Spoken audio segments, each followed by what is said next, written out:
What's up mga lods? Meron tayong gagawin ngayon na brake na may leak. May leak yung kanyang brake. Ayan oh. Kita nyo? Tumatagas yung fluid. Pero bago na ang kanyang steel tube. Bago na rin ang kanyang hose. Kaya lang may leak siya. Kaya mga lods, ganito lang gagawin natin.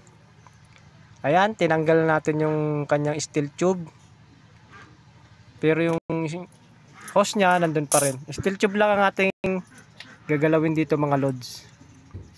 Ang gagawin natin mga lods, yung kanyang steel tube, babaguhin natin yung pinakadulo niya.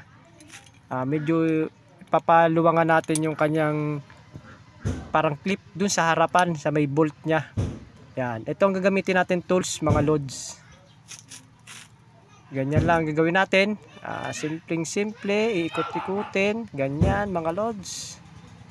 At mamaya, tapos na yan. Okay. At ganito na mangyayari sa kanya mga lods. Ayan. Medyo nakabuka na siya. Yung kanyang dulo ng steel pipe. Yan yung nakakabit sa brake line.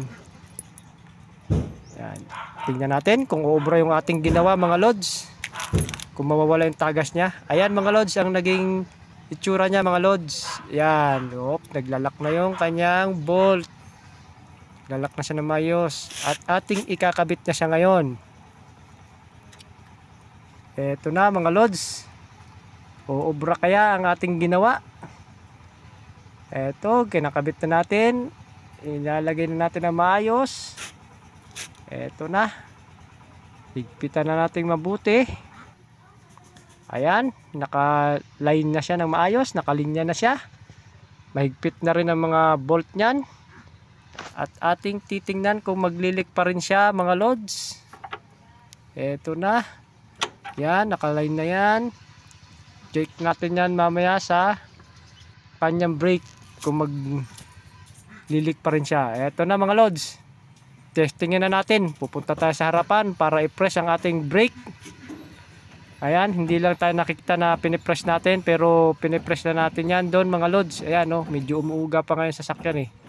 Ayan oh, ayan oh. Pero wala na tayong nakikitang leak mga lods.